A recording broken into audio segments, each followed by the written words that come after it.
বহুল প্রচলিত একটি প্রশ্ন, সেটি হলো যে একজন ব্যক্তি একটি দাগের সম্পত্তি একটি নির্ধারিত তারিখে একজন ব্যক্তির নামে হস্তান্তর করলেন।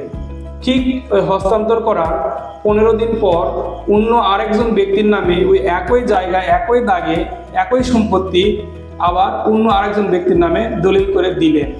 অর্থাৎ তিনি একই জায়গা 15 দিনের ব্যবধানে দুইজন ব্যক্তির নামে দলিল করে দিলেন। সেক্ষেত্রে আমার প্রশ্ন, এই দুইজন ব্যক্তির মধ্যে কে জায়গাটি পাবে? এটা তো আমাদের দেশে মানে অনেক হচ্ছে আর কি। এটা একদিকে বলা যায় একটা প্রতারণামূলক কাজ।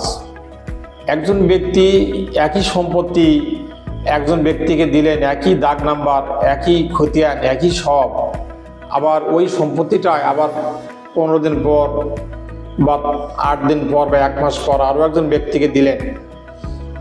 এটা তো একদিকে প্রতারণা তো হলোই, আর সম্পত্তি হস্তান্তর আইনের বিধানে আমরা যেটা পাই যে দলিলটা আগে সম্পন্ন করা হয় প্রথমে আর কি, সেই ব্যক্তি প্রকৃত মালিক বলে গণ্য হবে, সেই ব্যক্তি আইনগতভাবে ওই সম্পত্তি অধিকারী হবে।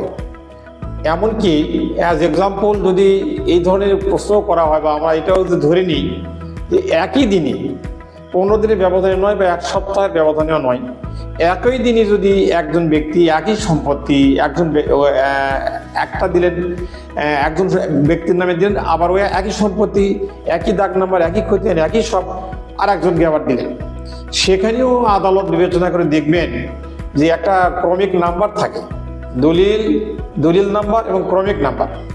এই দলিল নাম্বার এবং ক্রমিক নাম্বারের যে ব্যবধান আদালত লক্ষ্য করে পরিলক্ষিত আদালতের কাছে, তাহলে আদালত ওই যে ক্রমিক নাম্বারটা আগে পূর্বে আর যে ক্রমিক নাম্বারটা আগে সেটাই আদালত গণ্য করবেন যে এই দলিলই যে ব্যক্তির নামে হয়েছে সেই ব্যক্তি এই সম্পত্তির মালিক বলে গণ্য হবে।